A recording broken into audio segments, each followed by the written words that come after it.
All right. Good morning, ladies and gentlemen. Good morning. What it do? It's your boy, Sports Rap CEO, in the building. Well, not in the same building, but as you can see, background is a little different today. Miss Powell, thanks for tuning in this morning on Facebook. Folks, y'all know where I'm at. Apologies for my slight tardiness today. As you can see, I am in different confines today. My guy Chuck Bulger, what is going on, good brother? I got some stuff for you, Chuck. So I know you tuned in. You saw my post. So let's check it out. Van DeVore, another classmate on IG. So folks, y'all know what the routine is. Y'all know where I am. Facebook, Sports Rap Podcast LLC is the group page right now, live. Also, for my IG folk, at Sports Rap CEO, that is where I am there. Also, normally, I'm Heat100radio.com, but I'm not there this morning. Like I said, you can notice in the background. But I could not neglect or forget about my folks because I have some things I'm dealing with outside of here that I couldn't be there. But then again, let me be brutally honest with my people. I made a snafu this morning and I'm back. So nonetheless, like I said, I could not neglect or forget about my folks.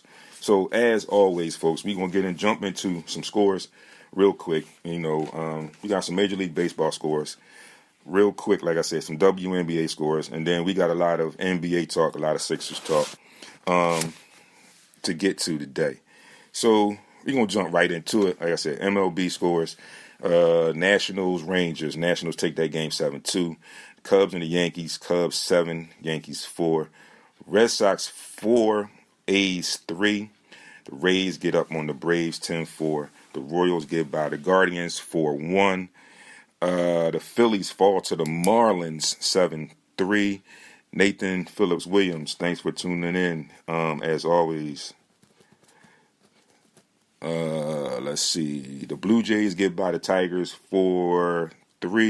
The Orioles beat up on the Twins 15-2.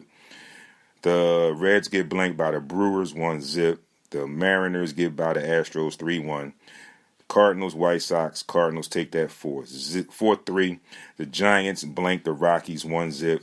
The Padres beat the Mets 6-2, and the Pirates get by the Diamondbacks 4-2. In the WNBA, Mystics fall to the Sun 92-84.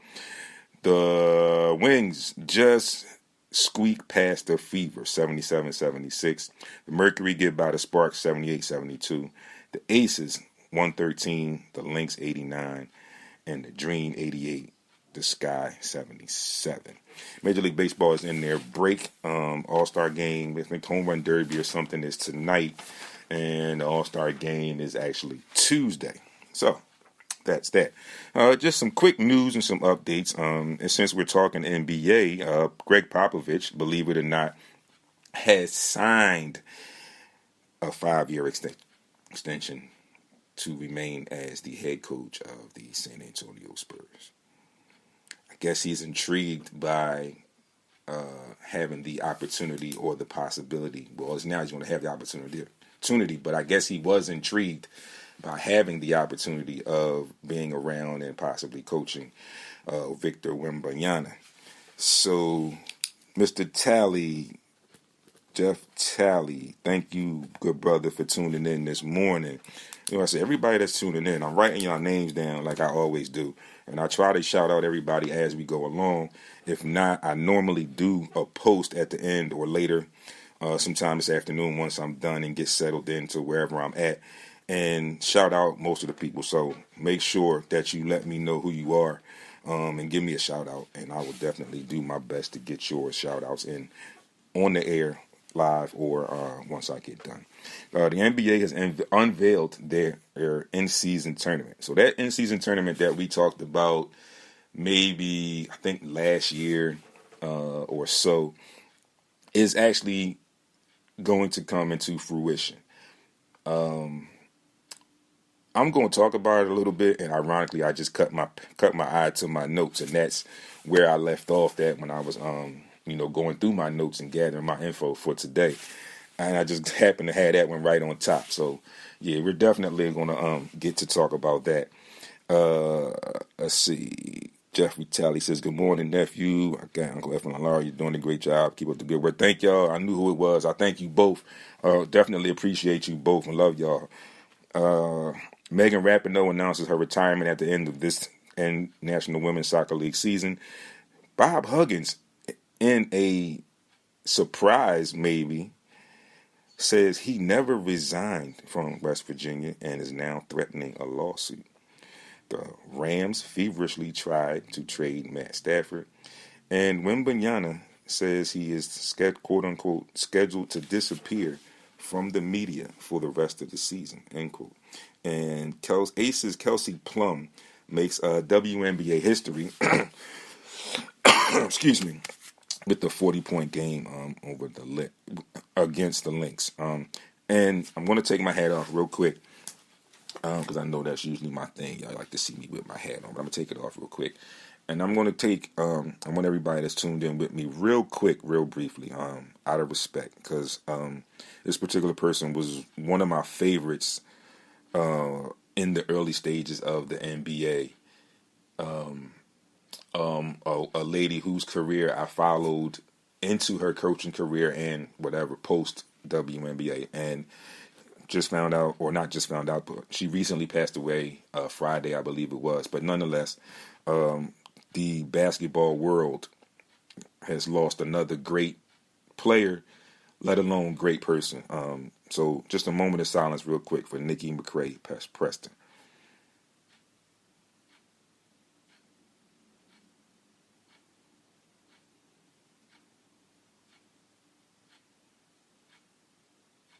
All right. Thank you all for that. I definitely appreciate you all for taking that moment of silence. Like I said, definitely one of the WNBA greats from the early stages of the WNBA, and young at that, if you will, 51 years young to be exact.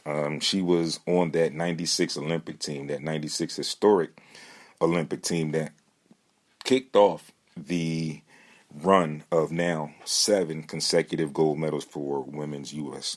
basketball. So, we are here. Here we are. Still in our free agency kind of activity, la la land, if you will. And it's going to continue. Let me see. One more. Lowell Rich, Coach. Thank you for tuning in. I'm waving to you. Good morning. Good morning to you, my brother. Again, we are in this NBA free agency craziness, madness, whatever you want to call it. And it is going to continue. And I tell people all the time, it's when we get to this point, we all get through the season, we see who the finals are and whatever, we see who wins the championship. Then we anticipate the draft because you get the draft order during the finals or whatever. Then we get to the draft and then we see who people pick and how things come out, trades and all this other stuff. But on July 1, when free agency officially begins, and again, in between that time frame, between June, whatever the draft is, up until July 1st, you're going to hear all the rumors and people are going to be reaching out and talking to players and teams and this, that, and the third. July 1, things can actually go into place and get into motion. So let's go with the July 1 up until training camp. And we know when training camp starts. We know when the season starts. So just think about that time frame. It's going to be stuff all in there. But the real juicy good stuff, like we know, is going to be condensed into the first month or so, month and a half or so. And then it's going to fade off. And we'll hear some things here and there going into training camp. You may even hear some things during training camp. And then it's boom, we're into the season, preseason, and then we're into the season. And then it is what it is. And we got to work with what we got to work with. We all know that story. But while we are here, I picked a couple things that I wanted to chat with you guys about today. Jackie Bridges, again, my guy all the way from Texas. Appreciate you tuning in as well. I've got a couple things that I definitely am going to bring to you today. Like I said, I'm definitely going to talk some Sixers. I'm going to talk about this in-season tournament, like I said. And also, not say then, and then also, there is an article that I thought was a little funny, and it's just something I wanted to talk to my people about, have some fun with my people this morning. The six worst NBA free agent signings of this summer. So we'll definitely get to that. I may close out with that to brighten up your Monday today. But where do we want to start? Let's do this. I've got my good friend Chuck on tuned in with me. I'm sorry, I'm getting ready to say on the line. Tuned in with me on Facebook. And I knew he would tune in because I saw the post. I posted it last night. It was a little late for me, but I posted it last night. And last week, during the week, we all talked about the Paul Reed thing. And so many people misread that thing. So, Jay Blake, again, I'm sorry, on IG, thanks for tuning in as always. One of the things that people have to understand, and this is why I love what I do here, because I try to give you the other side so you understand things as they happen and why sometimes these things happen. But the Paul Reed thing, folks, it was an offer sheet. What you have to understand, the business side of it was Paul Reed is a restricted free agent.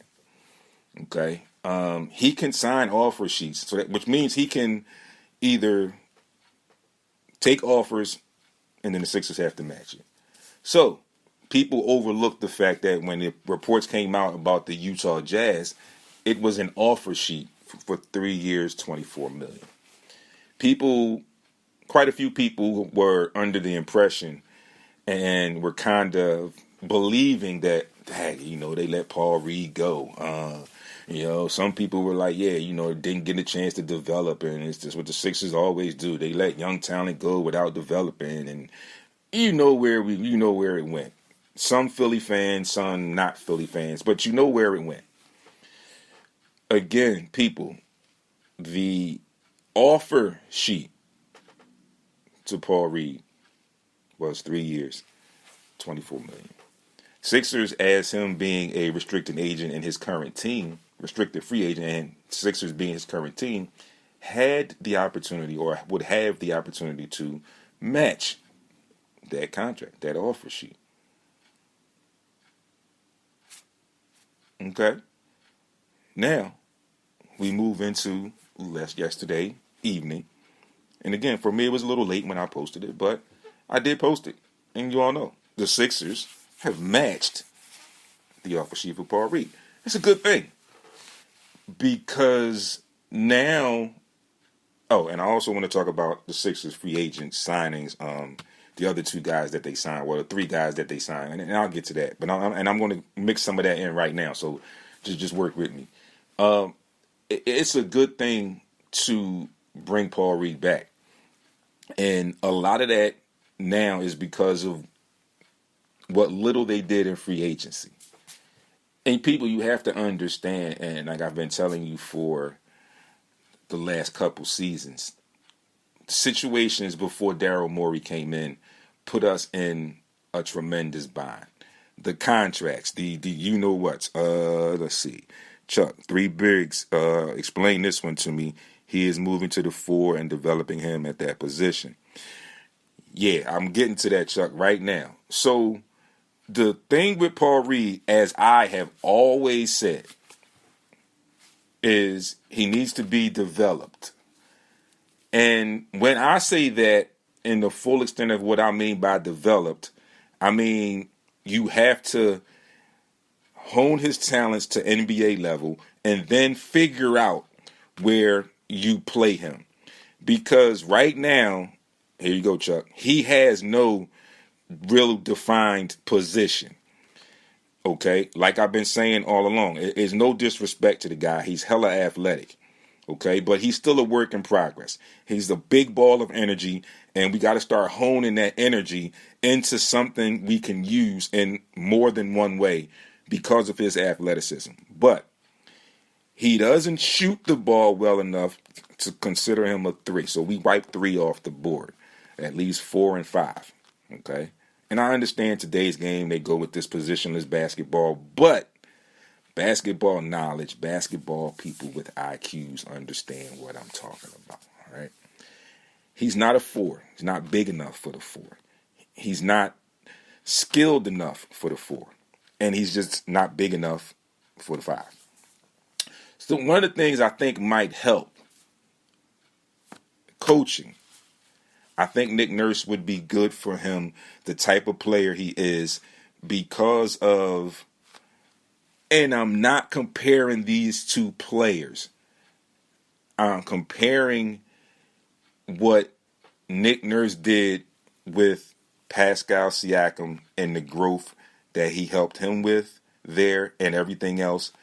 Could he do that here for Paul Reed and grow him into something? Because if you think about it, basketball-wise, Pascal Siakam kind of fits into that tweener position as well. But again, I'm not comparing Paul Reed and Pascal Siakam. I'm not doing that. What I'm saying is, over the time we saw what Nick Nurse did with Pascal Siakam and what he did and improvements in his game being that tweener. Hopefully we can get that from Nick Nurse into Paul Reed, because now the Sixers have Mo Bamba at center, who you can actually say is a legit center. Haven't had that since the latest, most recent was Andre Drummond. But now you have Chucks. Here we go. Now you have a center that you can play behind Joel Embiid. Again, this center that we have as a backup fits right into this NBA positionless basketball, whatever.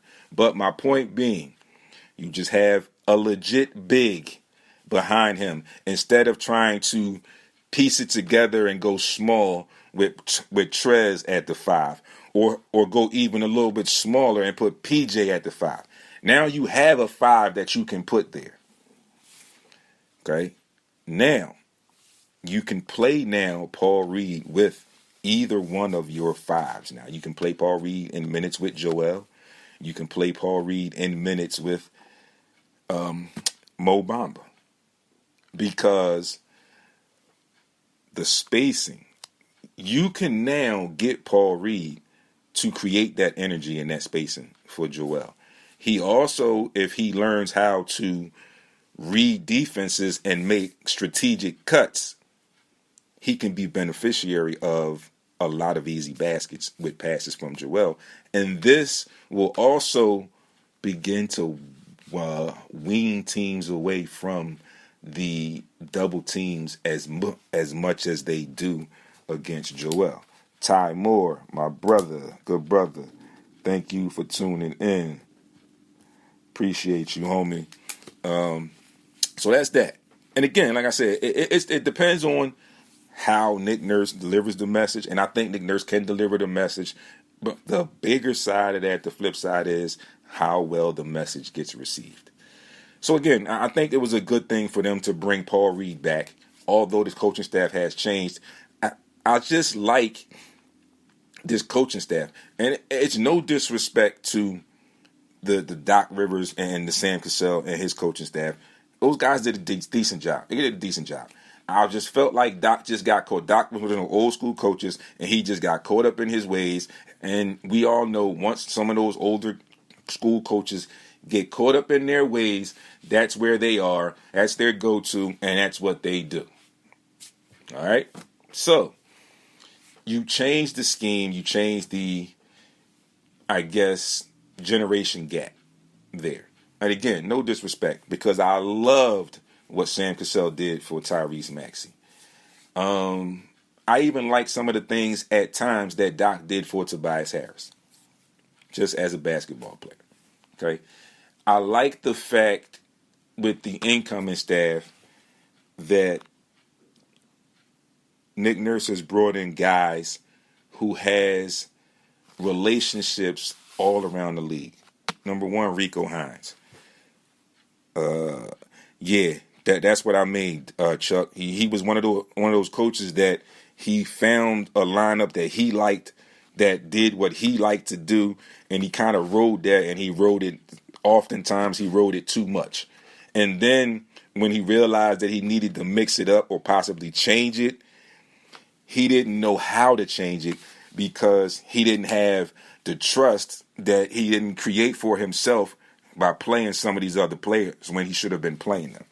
Cousin Martinez Margarita, thank you for tuning in all the way from Bmore, from down in Maryland. Thank you for tuning in. Yeah, so that was that, Chuck. Again, like I said, I agree with you on that. But like I said, Rico Hines, strong relationships with numerous players around the league. And the team that the Sixers have, a lot of those guys have been in contact with him in his summer runs, and he knows them, and he can relate to the generation of players. Like, again, no disrespect to Doc's coaching staff, but a lot of those guys were older.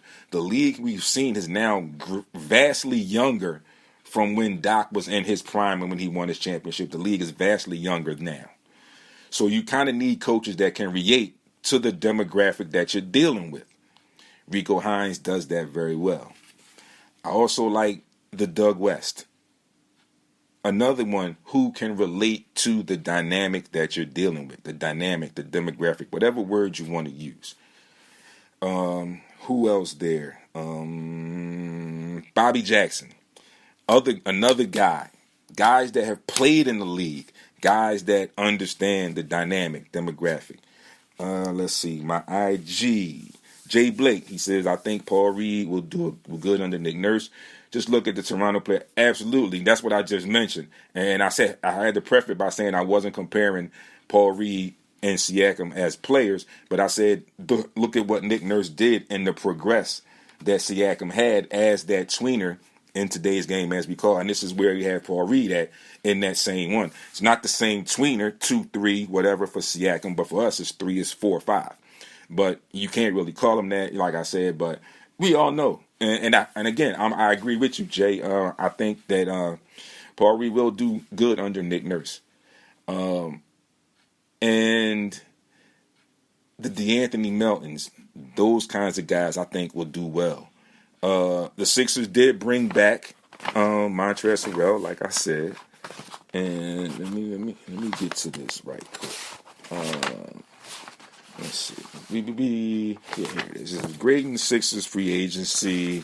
And another thing, real quick, since we're talking about Nick Nurse, a report was out yesterday. I saw it that a lot of these young players who are actually on the Sixers summer league squad have praised Nick Nurse for one of the bigger names that could make an impact this year, Jaden Springer, says that they're surprised at how much of a student of the game Nick Nurse is and how much in tune he is already before training camp even gets a flicker of light. You know, he was coaching. I don't think he's head coaching in the Vegas League, but he was head coaching in the first couple games in the Utah Summer League. And these guys have adapted to him. So that's a good sign that these young guys can adapt to him. And we know the types of players that we have on our team, the personalities that we have. They can do some things for them. I think there are going to be some good things coming with Tyrese Maxey. And I don't want to say Bobby Jackson is going to fill Sam Cassell's shoes because I think they're different. But I think both of them are both really good coaches, and they're both at that position where Tyrese Maxey is and could possibly be as the point guard, depending on the James Harden situation. But nonetheless, because of the type of player that Tyrese Maxey is, I think both of these guys are going to be beneficial for him. Although I actually loved what Sam Cassell did for him, I don't think we're going to miss too much of a beat with Bobby Jackson. It might change a little bit because they're two different people, two different styles, obviously. But I don't think we're going to lose too much there. So, moving along into grading the Sixers free agency. You ready, Chuck? Peace and love. Thank you for always tuning in. I definitely appreciate the support as always, and wave to you on IG. Folks, again, I am on Facebook. Sports Rap Podcast LLC is the group page there. Instagram at Sports Rap CEO. When you get in, wave to me on Instagram. Say hi to me. Something. Give me some comments or whatever. Instagram. On Facebook, you know what to do. Just let me know. I'll see you're watching. Just shout me. Say hey. Say hi or something. Now, Chuck, you know who we signed. Pat Beverly, Mo Bamba, and we bring back Montrezl Harrell. All right. First and foremost, again, folks, the Sixers were already handcuffed, handcuffed on what we could do. Of course, obviously, you know, no draft picks. So we signed 3-4 free agents, undrafted free agents, who are playing in our summer league. We also have a former draft, well, not a former past draft pick who went back overseas, and Philip Petrusev, who is expected to come over and compete this year for a spot on the roster. So then again, there's another big that can be used at some point if he does come over completely and does make the roster. So, first signing, a little bit of a splash, if you will, for us. Like I said, because of our situation being handcuffed as tight as we were.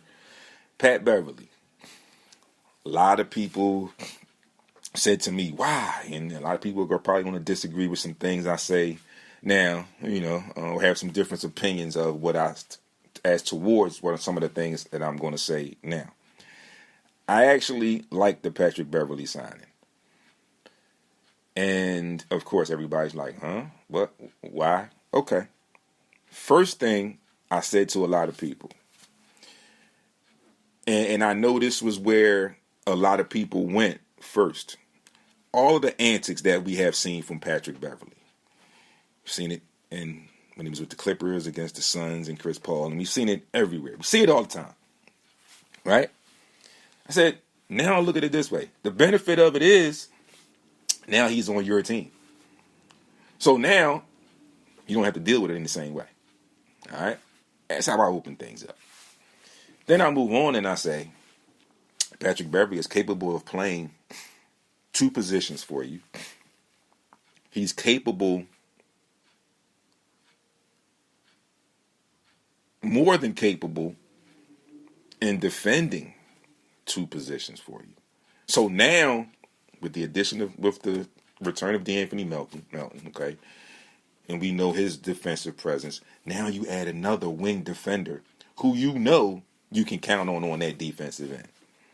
And then you flip it, and when he needs to, he can give you a timely bucket or two, or he can score if you need him to. But more importantly, you got some more veteran leadership off that bench. You got some more toughness off that bench, and you got some more wing defense off that bench. All right? So it's not a bad signing. Overall, the article I read from Sixers Wire, they gave him a B+. Patrick Beverly. And again, it doesn't kill you as far as the pockets. It's a 1 year, $3.2 million deal. Yeah?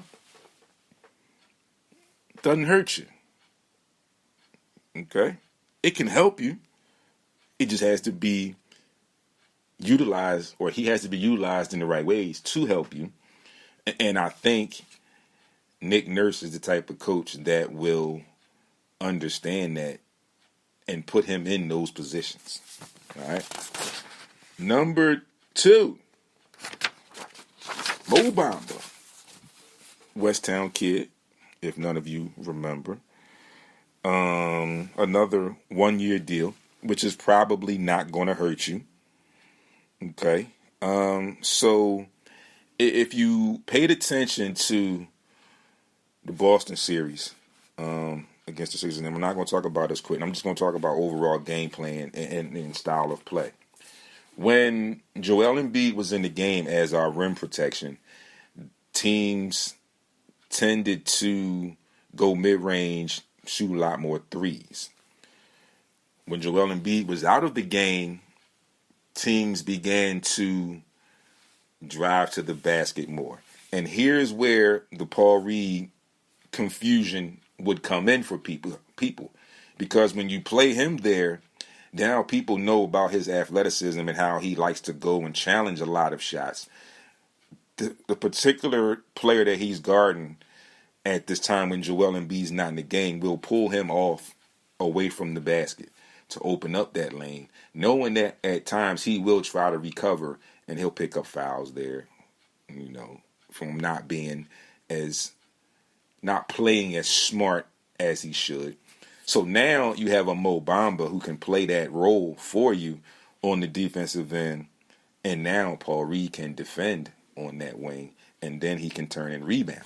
Not worry about defending the rim and guarding his man. He can focus. All right. Also, I don't like it, but again, I accept it because I understand it's today's NBA. Mo Bamba can shoot a little bit. So that helps the Sixers where now on the offensive end now sometimes he can pull a big away from the basket. And the Sixers now have driving opportunities. And with Pat Beverly now on the roster and some better spacing, now you can have some of those driving lanes and have some possibilities for spot-up shooters, or have those driving lanes for Tobias Harris, or have that different style of two-man game where you can be versatile with Joel Embiid, and if Harden comes back, James Harden, instead of the famed or the staple of Doc Rivers, that high pick and roll, which people started to defend a lot better going into the playoffs, and it just got old and it got tired, and it was like people knew what was coming, so they made adjustments to that. So now with Nick Nurse, you can adjust things even more now. You can do that. You can do some other things where you can drop Joel lower on the box where I feel like he does the most damage. But now you have the guys like the Patrick Beverleys that can knock down open shots where you have some space, create some space.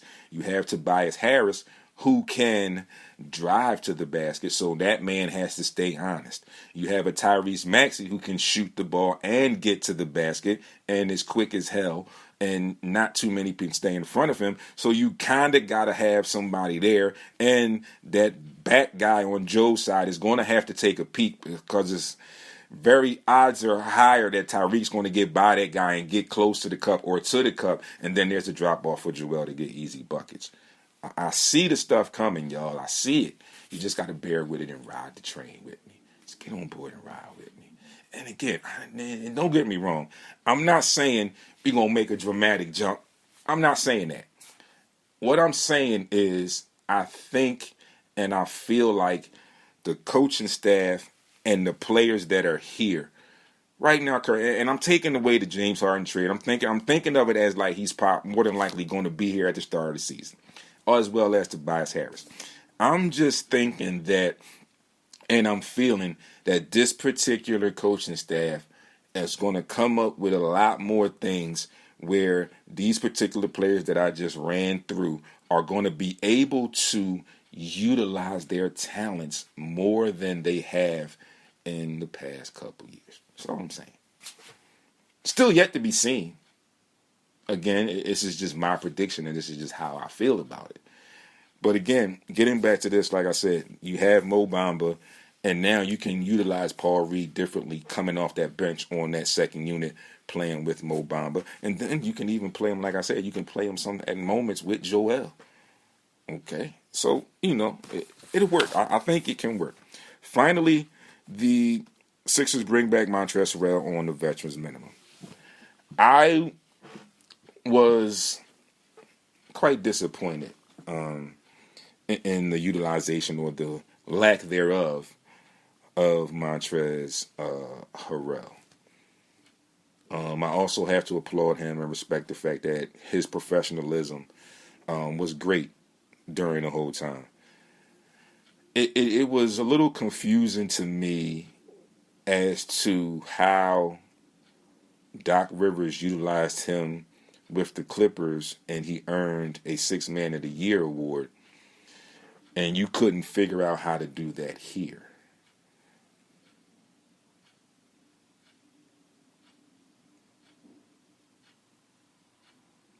Yeah, I went silent for a reason.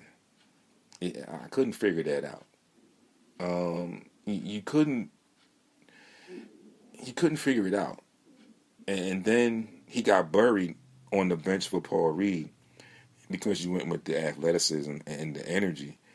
But you've got a vet who kept his composure, kept his professionalism, that you coached and basically helped win the Sixth Man of the Year. On this, Jay Blake on IG says, unbelievable. I get behind that, Jay. My guy, Chuck, yeah, he just sat him at the end of the bench. Yeah, like I said, Chuck, I was confused about that. I didn't get it.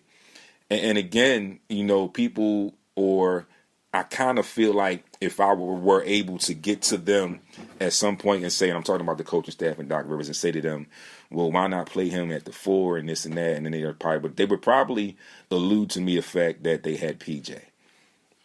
But you moved PJ to the 5 when you tried to play small at times. Why not play Montrez and PJ at the same time if you're going to play small? Again, you coached this dude. He won Sixth Man of the Year. Obviously, you helped him in that. Because if you didn't play him, if he don't play, he don't win it. So, how did you lose that when you got here? Again, I like Doc as a coach, but like I said, one of Doc's downfalls to me, again, like I said, is he was one of those old school coaches that got stuck in his ways, and he's where he was, and that's where he was, and there was no changing that. All right? Another player, just getting off a little bit on this free agent signing thing. Another player a little bit, Jalen McDaniels, who went and signed real quick. I think he went to Toronto. Another player who I think would have benefited from a coaching staff like Nick Nurse has put together. Chuck, getting back to Montrez real quick, he said, and he went, and when he got in the game, yeah, he was no factor, right? Because he was confused. He didn't know what he was supposed to do. And he was probably a lot of times surprised that he got in the game. So getting back to the Jalen McDaniels, when that trade happened, we got what we got from Doc. Yeah, I like his length. I think he'll do wonders for us on the wing and defender, yada, yada, yada. Then you didn't play him. I said to people a lot. I said, a lot of times, actually, what I said to people was there was one press conference in the Boston game, I think it was game 5 or game 6, where the ref was standing right there and they missed the push off on Jason Tatum, yada, yada, yada. But that particular press conference, Doc really was irate. He really got into the media. And I said, I was actually happy to see that. And I was hoping that would have lit a fire in another way. Let's see. Jay Blake said, I think Doc killed McDaniels' confidence in the player. He just stopped playing. Yeah, absolutely. So, again, I was saying about Doc in his press conferences, I said he sometimes shows you his anger when you see it in his face and body language. But then when he answers, the anger doesn't come out. It comes out as, I guess, a complying answer to the question, or a dumbed down, simplified version of what he really wanted to say angrily, but he didn't say it angrily. And like I said, I was really impressed at that one press conference and in that Boston series where he got angry and irate. But he said the same things in coincidence with the Jalen McDaniels when that move happened. Yeah, he has the length. He's a young guy. He can do some things for us. I have to figure out minutes to find a way to meet him. Dude, he's long. You need another wing defender. You playing Jason Tatum and Jaylen Brown. Where do you mean you have to find minutes for him to play? Again, didn't play him. Then he tried to sweeten it up and give him minutes in playoffs. But again, by that point, confusion was set in. as far as a player, as an athlete, when you're told or you hear certain things about you coming into a situation, and then you get some time, you get some burn, and you think, all right, okay, let me just keep working, and things are falling into place. And then all of a sudden, it's bam, you buried on the bench. You're not getting minutes. And then another turnaround, another bam, bam. Now it's playoff time, and it's like, oh, we scrambling. But now you in that scrambling moment, you're going to take the minutes, but it's more or less like in the back of your mind, it's like, wait, am I supposed to just be focusing in on D? Am I supposed to be trying to help the offense? Like, what am I supposed to be doing here? And it gets confusing for players. And I understand it. But again, you can't. Well, you can, because people can say what they want to say. But it doesn't look good when you say those types of things. When you say those types of things about players, oh, he can do this, can he help us out here, A, B, and C. And then you don't do it. You don't follow up and do it. Jen, my cousin, my homie, good brother, thanks for tuning in, fam.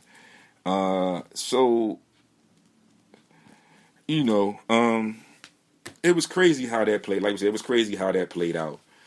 And those guys are gone.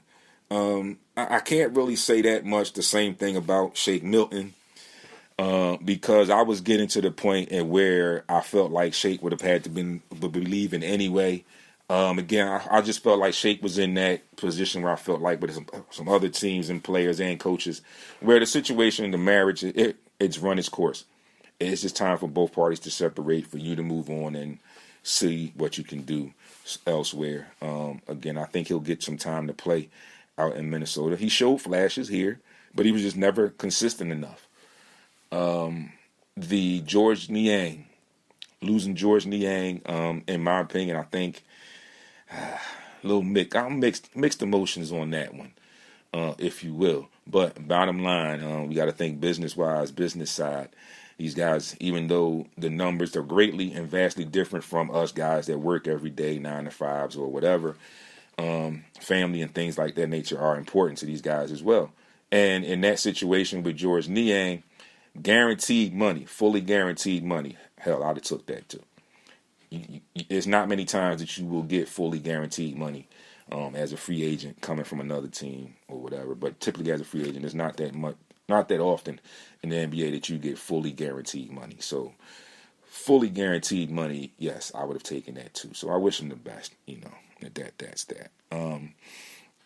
But again, Doc, like I said, I couldn't understand how you couldn't find the minutes for Trez. Like I said, you were with Trez. Oh yeah, Jen, no doubt. That's definitely the benefit of players like George.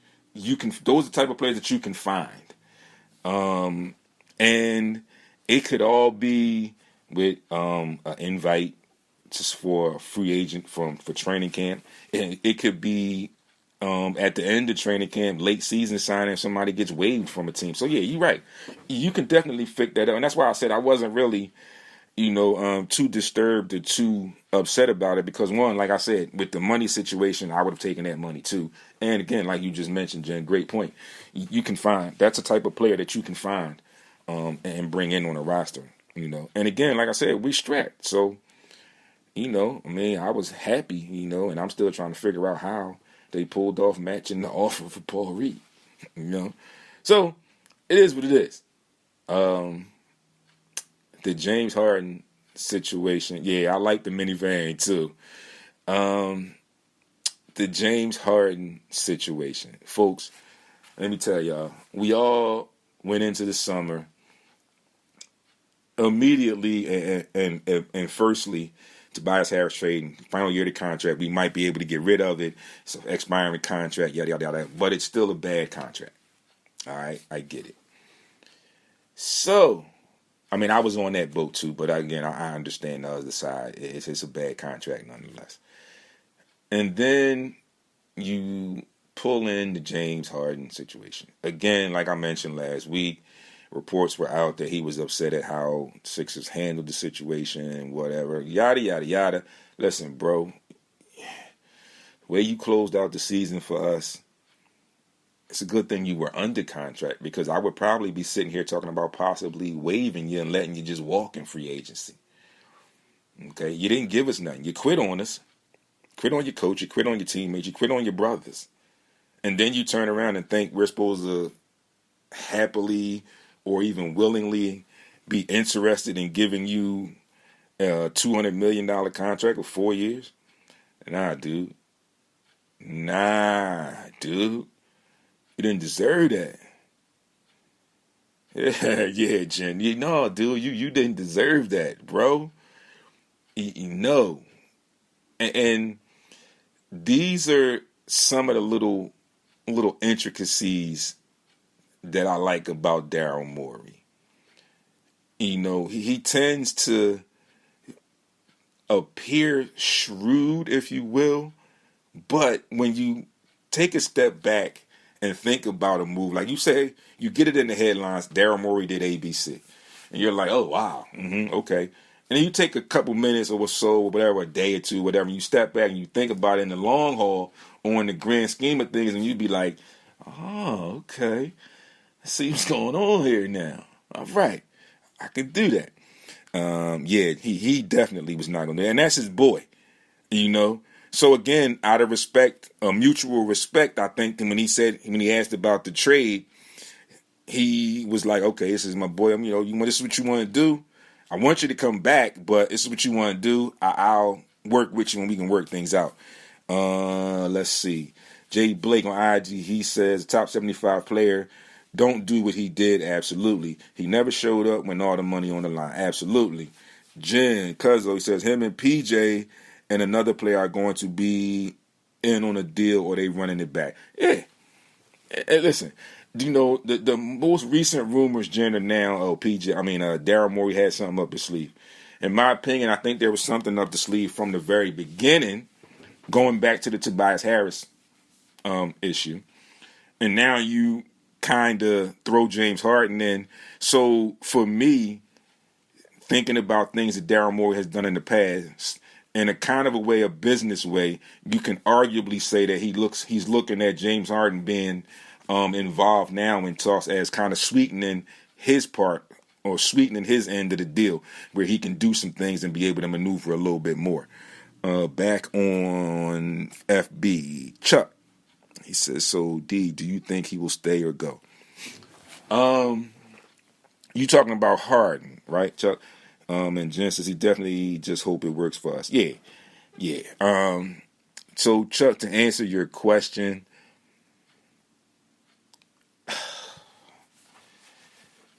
I honestly don't know, because right now I've gotten into the area where I feel like Tobias Harris is going to be here at the start of the season and possibly end up being traded somewhere during the season at the trade deadline or something like that. That typical team looking to make a run. They might feel like they can make a push and pick his talents up. They want a rental for a few months to get that off the books. Or because things are going the way they're going, Morey could really have something up his sleeve. And both of those guys could be moved, if not one of them. So again, Chuck, to be brutally honest with you, as of right now, I can't say if he'll stay or go. But if I had to answer and give you an opinion, in my opinion, the best situation would be for him to stay. Because you built a relationship with the players on the team. You know the players on the team. You can get some things done. You got a new coaching staff coming in. Some things that may open up for you. Some things are going to change. So some things may open up for you the way you want them to in certain points of the game that weren't open for you this past season. So in my opinion, if I were him, I would come back and stay. I wouldn't leave. I wouldn't want to trade. I would come back. I would want to come back and stay, because I saw what and I'm speaking as if I'm him. I saw what myself and Joel Embiid did as a tandem. Now you bring in a coach with a little bit more versatility, and we know what we have in these other guys. This little bit of versatility could help these other guys and help us as well, so it can help us all as a unit. And just maybe, if we put it all together fast enough, and we get it right, and we work it, by the time we need it, we can get out of the second round. But again, it's all talk right now. It's got to be put together. It's got to be running. It's got to be done, and it's got to get some success out of it. So, these are just things that I'm talking. No, not put it all together in the playoffs. Put it all together before the playoffs, Chuck. You got to put it all together for the playoffs. Before the playoffs is what I meant. I'm sorry if you misunderstood. It's got to be put all together before the playoffs. Then, when we get into the playoffs, we'll have some versatility, and maybe we can get some legway and some stuff and get out of the second round. He said, I'm afraid, Jay Blake, I'm afraid Harden will come back and quit again midseason. Listen, then we all know it's a business. And if he comes back and he does what you say, Jay, in my opinion, if I'm the front office, then I go to what typical businesses do. I get shrewd. Now I'm going to hang this trade cloud over your head. Oh, this is what you're going to do, fan? You going to quit earlier this year? Okay. We ain't going to quit. And you're not going to quit on us twice. You fool me once, shame on you. By that time, then I'm getting on the phone on my own. Yo, listen. I know we was talking at the beginning of the season, but listen here. Boy ain't acting right. What can we do? Let's talk. Holler at your boy. At that point. And I'm hanging that over his head. And like I said, I would hate to do it personally, but business-wise, going back to what you did, and then you come back and you do it again. Also, after in between that, you ask for a $200 million contract that you know you don't deserve. Bruh. Nah, ain't gonna happen. And again, like I said, Jake, I hear what you're saying, but if I'm there, that's me. That's where I'm going with it. No, bruh, Okay, this how you want to play it? Okay, I got you. But guess what? Don't be surprised if you get a call sometime in the near future telling you, pack the stuff, clean out your locker. And that's the way it would go with me. It's all there. And again, like I said, so the Sixers are going to have some work to do still. It's definitely going to be a long off season. But like I said, I think by the time we get to training camp, my fault, Sue, I forgot to say your name. Sue waved at you, but I forgot to give you a shout out. There you go, Sue, on IG, Rasul215. So again, once we get through all of this, and I don't think we'll really be able to gauge anything in depth on this team, of course, until we get a roster. But we will be able to begin it until training camp. When you have guys in training camp that are at that line ready to cross over into making the roster, not just like summer league guys that are put out to fill the roster, because we know some of those summer league guys are not going to make NBA rosters and they're not going to make the Sixers roster. But when you get to the training camp point, you have guys that you feel like have a fighting chance, a serious fighting chance to challenge someone or to make their roster even to challenge and make some playing time for themselves. So, again, at that point, I think we can begin to see how new coaching staff is working and getting some things in place and getting together. And then, like we said, once we get into in-depth training camp and the roster begins to get solidified, we can go from there. So, that's that for the Sixers, man. Again, like I said, y'all know how I do, man. Anything I see, I post and I share with y'all. Great conversation here, Charles. Jen, my guy, Jay Blake on IG. Chuck, definitely on FB. Thank y'all for y'all input, man. Appreciate y'all tuning in and chiming in as always. So again, I mentioned in the opening that this NBA has announced and unveiled the 6 5-team groupings for the in-season tournament. Okay, there are 3 groups of Eastern Conference teams and 3 groups of Western Conference teams. To create these groupings, the NBA apparently used World Cup style draw process.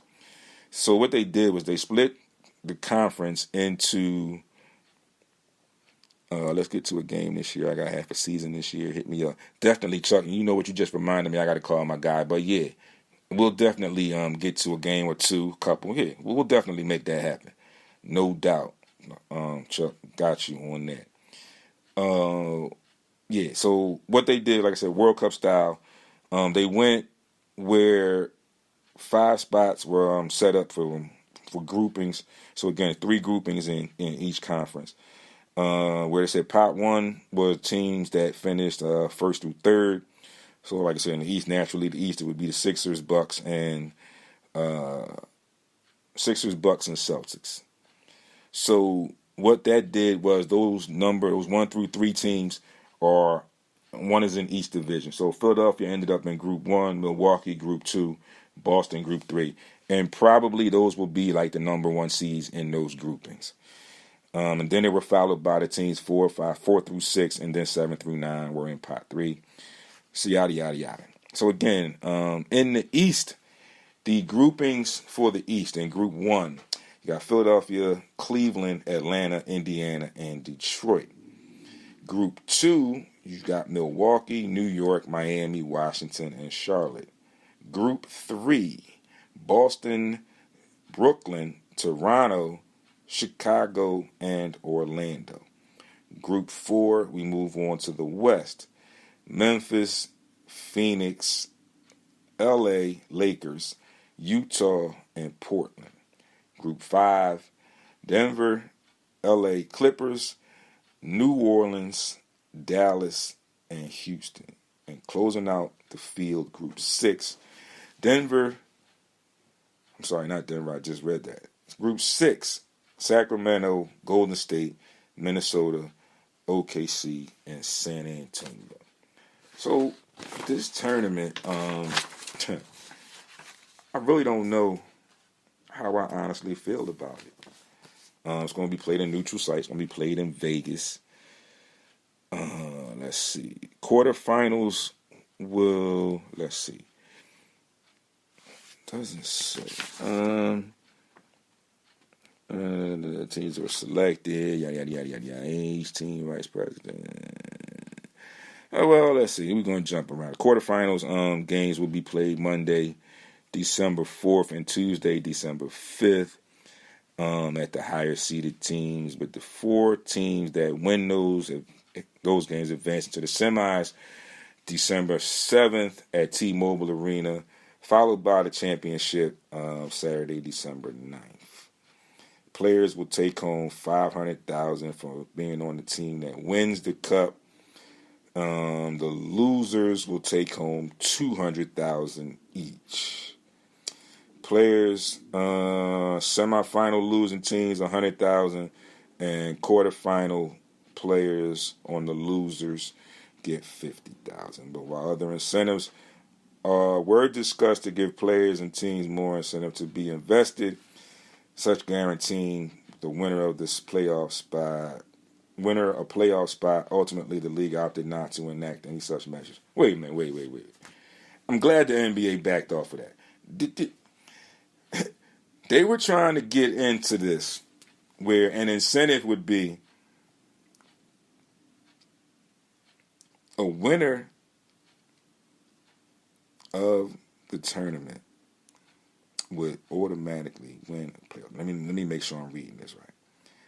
Incentive was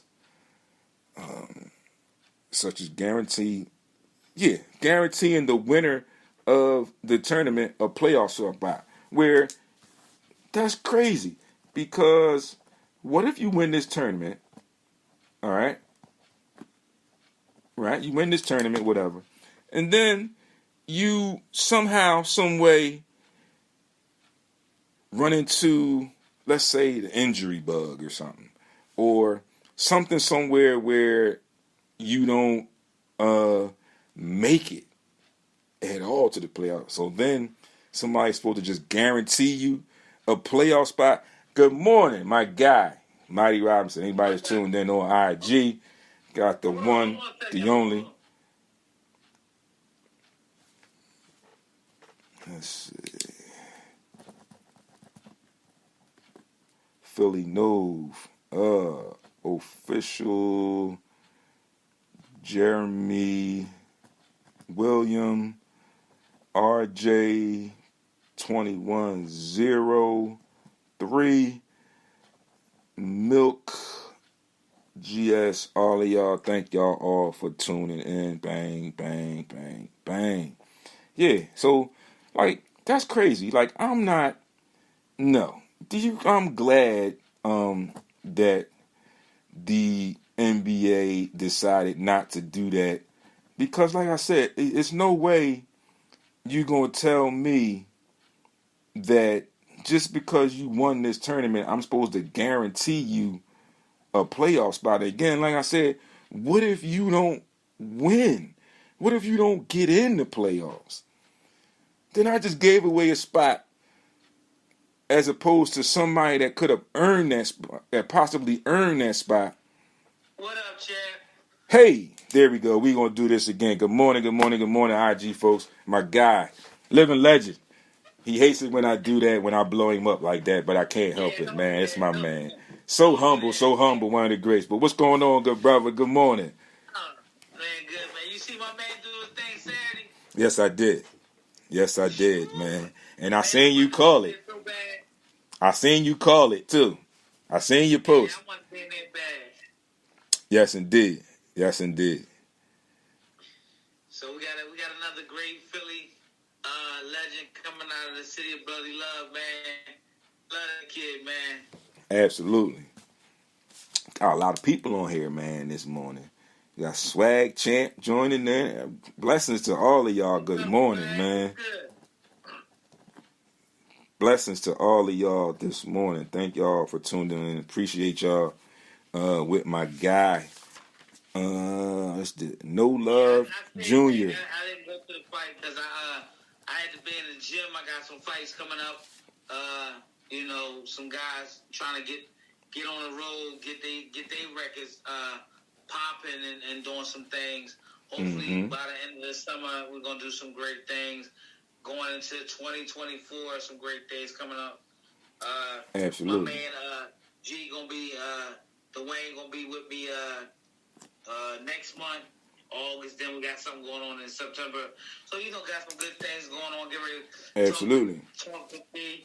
I'm about to open up a gym D. You're gonna come through with the Absolutely. grand opening, man.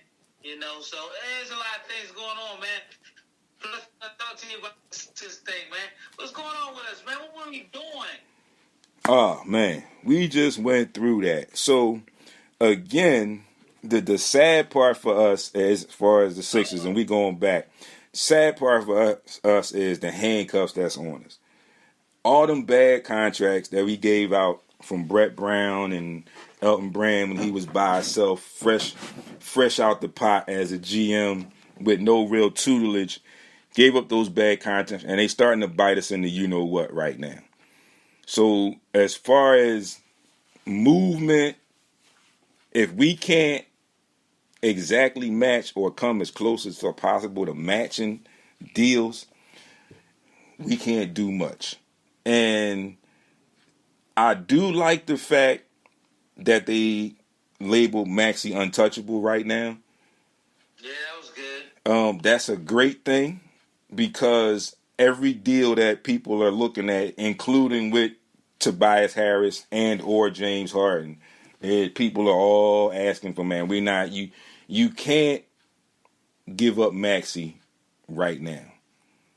And people are all with that. They didn't re-sign him. I mean, actually, they can't re-sign him because if you re-sign him now, you kind of lessen his value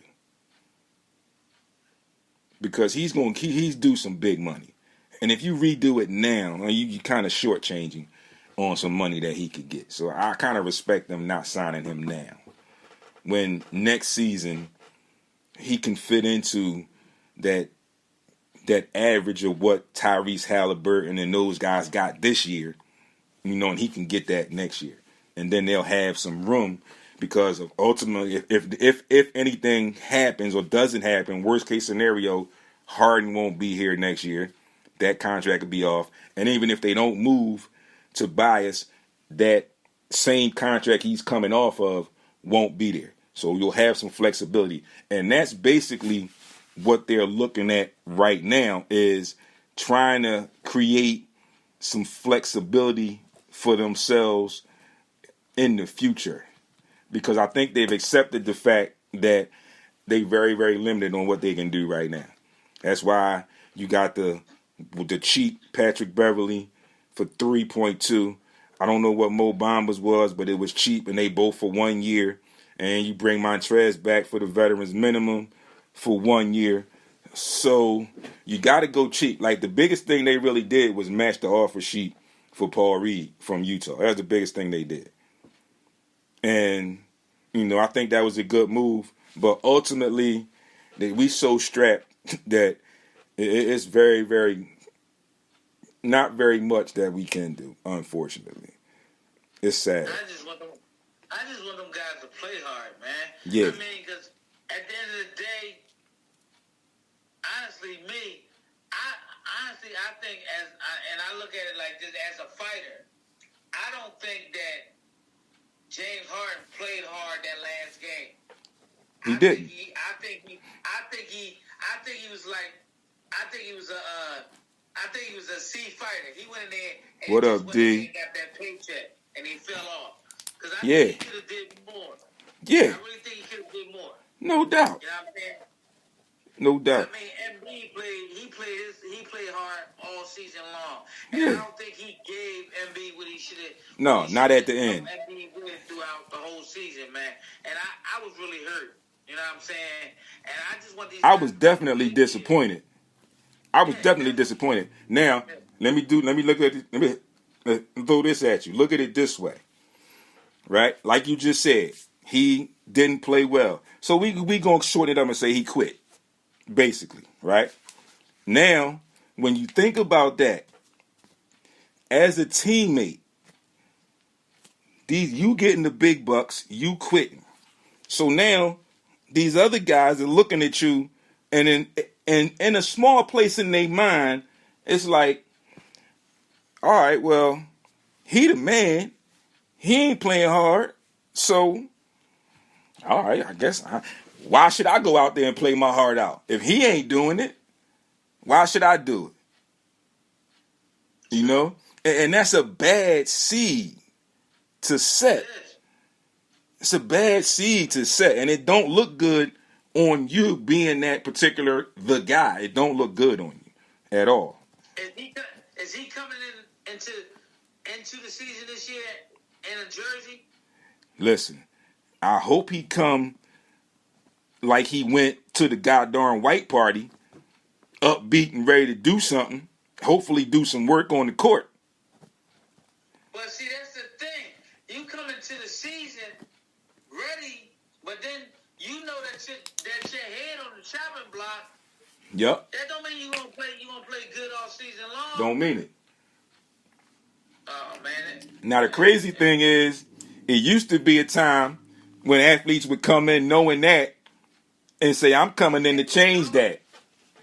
I'm coming in to change that. Are y'all talking about trading me?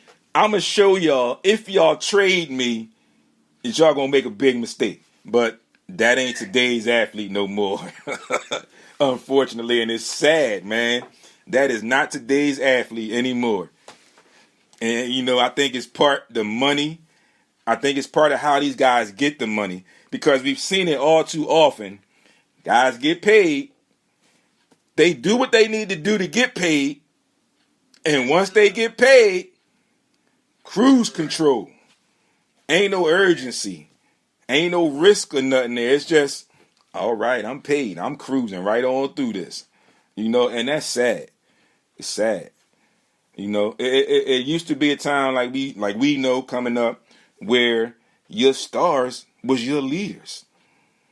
These are the guys you looked up to, and these were the guys that kept you looking. It wasn't like, oh, I'm looking for 5 games. Now we in game 6. Yo, what is going on? What the? No, this ain't my man doing this. When it used to be, yeah, game 6, y'all get ready to get some work. We would look forward to that, but we can't look forward to that a lot anymore. That's Because that's what I'm saying between Joker and MB. Like MB got the MVP, but the Joker got the world title. yes. Yes. He Yes. He didn't cry, but he battled the last 2.5, 3 years. Yep. For the MVP. Oh, The MVP. God. He got it. Yep. And yeah, like you said, I think Doc was here, 3, 4 out of his 5 years contract or whatever. I think it was time for a change because, like I said, we saw the same offense every year that Doc was here. We saw the same thing. Even before James Harden came, saw the same kind of offense. Like, you didn't really see what Tyrese Maxey could be until you got James Harden, when you kind of took the ball out of Tyrese Maxey's hands, when you let him be a little bit more free. And you kind of gotta hope that these dudes talk to him at that white party. But again, like we just said, a lot of these dudes are different breeds, and you can talk to you blue in the face, and the message will not be received. And then, like we said, you get with the ego and the selfishness, like we said, you get the money, and it's like, all right, I'm paid, so I'm on cruise control. I'm already signed. I ain't got to really do nothing until I get close to the end of the contract, when it's getting ready to be up, or if I hear something about my name coming up in the trade. Other than that, I can coast right on through because them checks going to keep coming. Y'all already paid me. So it's crazy, But again, like I said, another one of the things I said was I'm a little disappointed that Sam Cassell couldn't hang around, because I loved what he did as far as the progression of Maxey. But I also feel like with Nick Nurse's staff, the staff that he has compiled just is a little bit more in the range of being able to relate to these younger players. When I say that, like, no disrespect to Doc and his coaching staff, but I just felt like, other than Sam Cassell, that coaching staff was older, veteran coaching staff, and it was just set in their ways. And it was, this is what I'm doing, and I'm going to work with whatever fits in it the way I need it to fit, and then the rest, I can try to figure it out, but if I don't figure it out, I know what I got here, and this is what I'm going to go with. Which, in today's NBA, is not really good. Because people, just like the NFL, people figure it out. And it's not like when you playing somebody else, like, it's not like no other team has somebody scouting, and then on the business side and the professional side, they have to send tape. It's NBA tape. So all the team has to do is call the office and, look, can we get the tape on Sixers versus Boston from December the 14th? We need to see that tape because we got them coming up next. You're going to get that tape. So you'll know what to do and scheme on it. But when you have the coaching style of Nick Nurse that can switch things up on the fly, that will switch things up on the fly, I believe, and then you got a coach like Rico Hines, like I said earlier, who's well respected around the league, has good relationships, some great relationships with some of these NBA players. Doug West, Villanova guy, consummate pro when he played with a short time that he played, but understands the game. I also like the addition of Bobby Jackson, old Sacramento Kings Bobby Jackson. So he's got a coaching staff that I think will help this roster. I also think these guys will begin to hold these players more accountable than they have been held accountable. Because when you got players like Harden that do what he did in the playoffs, coaches are like, listen, you don't want to play, then you can sit down. Good coaches, good coaches will do that. Listen, you don't want to play? All right, sit down. Because the roster is 15 players. So, Benny, my guy, good morning, good morning. Gas Station Radio, good morning, good morning. So, yeah, I think that, like I said, once we hit training camp, showtime, good morning, good brother. Once we get to, and again, this is just the typical way it's going to go because, now it's still the free agency stuff. We going to hear rumors. We going to hear a whole bunch of mock trades and all this and that. And it ain't going to mean nothing until something happens, until the roster changes. For right now, for what it's worth, the roster is what it is. You won't really get it until Nick Nurse gets everybody in the gym together. And again, like I said, it's a plus that these younger guys that are playing on the Summer League team are seeing him, his knowledge, and how much in tune he is already to these guys that didn't get drafted and to the younger guys like Jaden Springer. Like, I'm with y'all. I need y'all. I'm going to need y'all, and I'm going to find a way where I can use y'all. And I think that was one of the benefits of him in Toronto because of the lineage that he came from. He came from, like, in essence, that struggle. He was coaching the G League. Then he moved up and then finally got there. And again, like I said, what not comparing both of the players, but the coaching style. And we were talking about Paul Reed, where we really couldn't find out where he fits. And I said, look at Pascal Siakam under Nick Nurse. Coming in the league, really didn't have a defined position. But he developed a scheme where Pascal could use his skill set to be successful. And I said, hopefully he can do that. Nick Nurse, I'm speaking of, can do that for Paul Reed. Where again, like they are now, like I really don't like it. That thing they do now, they call it positionless basketball. But again, in that frame, I'm thinking that, hoping that Nick Nurse can do some things where Paul Reed can be used as use his skill set and be successful and not be defined. Because like I said, he don't shoot the ball well enough to be a 3. He doesn't play in the mid-range or physical enough to be a 4, and he's not just flat out not big enough to be a 5 right now. So it's like you got to figure out a way to get right. That's what I said. You got to figure out a way to see what his skill set is and how to fit his skill set and make it beneficial for you, which I think is one of the things, like I said, that a lot of old school coaches don't really get into when they get to that stage. So when they get to a certain point, it's like you said, now I got to fit this player into what I do, not let me adjust to what he does and fit it in to what we need it to be. So, but I think that coaching staff, I think Nick Nurse and them will do some things for Paul Reed. And I said, it was good to bring him back. It was good to see him brought back. So I think they'll do some things for him. And, I think some things will work out. And like I said, he's hitting the ground running. And again, we all know Philly. Philly's going to be like, they're going to see some stuff in the preseason that they might like, and then they're going to be like, oh, well, it's all got to come together. Like I said, it's got to come together, and it's got to come together before the playoffs. Because you got guys that have played together, yes, I understand that. And basketball-wise, that's the easy part. The hard part is going to be getting all these guys to buy in on a brand new scheme.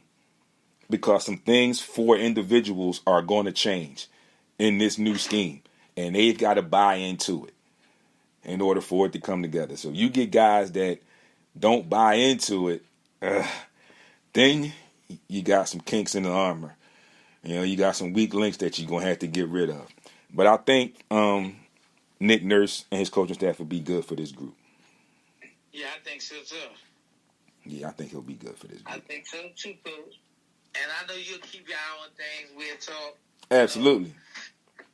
Absolutely. I want to give a shout-out to Coach Pooh for coming on. His brother did an excellent job over the weekend. Absolutely. Good for that. Congratulations to y'all.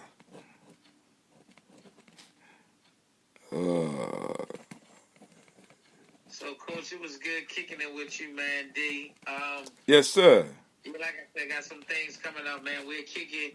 I'll let you know what's going on. Get you some tickets out to the fight. Absolutely. Man, and you know I'm there. Cameras and everything. I'm there. Right now, I got some downtime right now. Okay. Before I go back to work, I'm glad I had time to kick it with you. Yes, indeed. I appreciate you checking in too. Oh, no problem, man. Anytime. All right. Talk to you soon. That came in. Yeah. Thank you for everybody that came in too on that live feed. Appreciate that. Appreciate y'all. Hopefully y'all come back for more every Monday, 11 a.m. to 1 p.m. Y'all know where it's at Sports Rap CEO, right here on Instagram. This is where I'm at every Monday. And follow me so y'all can get y'all up-to-date sports information as I get it. Like I say, sports as we see it. Appreciate you, good brother. All right, D. All right. Be safe, baby. Yes, indeed. Talk to you soon. All right. All right, chat. All right.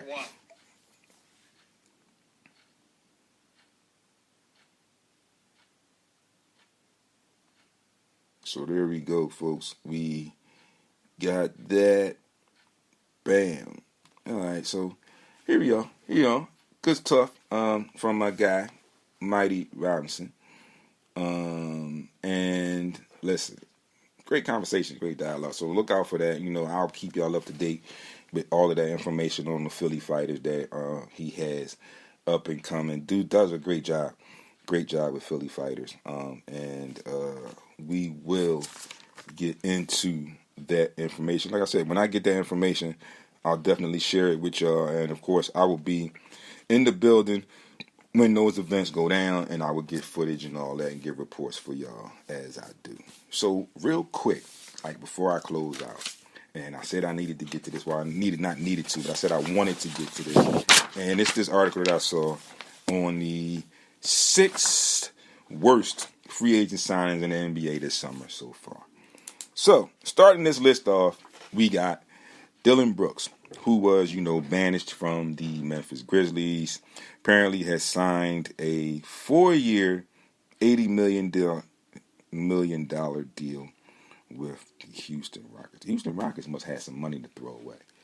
Just giving away money. I think they gave Fred VanVleet a lot of money, too. But again, they got a lot of young players, so a lot of them guys are probably still on, like, rookie deals. So, yeah, they probably did have plenty of cap space to get into that. Next up, Jeremy Grant, Portland, 5 years, 160. I don't think he's worth that. He played a little bit better, but I don't think he's definitely not worth that. Reggie Jackson, 2 years, $10 million. Not too bad about that. I mean, $10 million may be a little bit much because he fell out of the rotation out there. But I guess they wanted to hold on to him. I guess now it might look a little bit better now. This deal since they lost Bruce Brown, who they were expecting to try and keep. So maybe it is, but maybe it looks better now than it did initially. Next up, Rui Hachimura to the Lakers, 3 years, $51 million. Yeah, I don't think he earned that. He did do some things for them. He showed some flashes and some signs for the Lakers, but I still don't think he earned a 3-year, $51 million deal. Not at all. Joe Ingles to Orlando, 2 years, $22 million. Like, that's not that bad for an NBA deal. That's not that bad. I don't get it. I guess they're talking about his injuries and whatnot. So maybe that's the reason they're saying it's a bad deal, because he's coming off that ACL and you're giving him $11 million a year. Yeah, I can see it. And finally, Max Strus in a signing trade to Cleveland, 4 years, $63 million. Don't think he's worth that. I think he's definitely a good role player for some teams. But I really don't think that he's definitely worth that much money at all. So, folks, again, that wraps up another great session of the Sports Rap Podcast right here in my dining room today. Typically on Sports Rap at Heat100Radio.com. But I'm here. So, again, folks, but always, you know where to find me. Instagram at Sports Rap CEO. Also saying at Sports Rap CEO on TikTok and Twitter. Facebook, Sports Rap Podcast LLC is the group page there. You can get over to YouTube. Sports Rap TV is the page there. Make sure you get over there, subscribe to that channel, hit that thumbs up on the videos that you like, and then hit that bell to make sure you are alerted to all new content that is uploaded. Audio, iHeartRadio, Apple, Google Podcasts, Spreaker, or most of your podcast outlets, and website sportsrapradio.com. Sportsrapradio.com. Thank y'all for tuning in, folks. Everybody that tuned in, appreciate y'all. See y'all all week on social media. Right back live on Monday. Not much going on in the sports world tonight.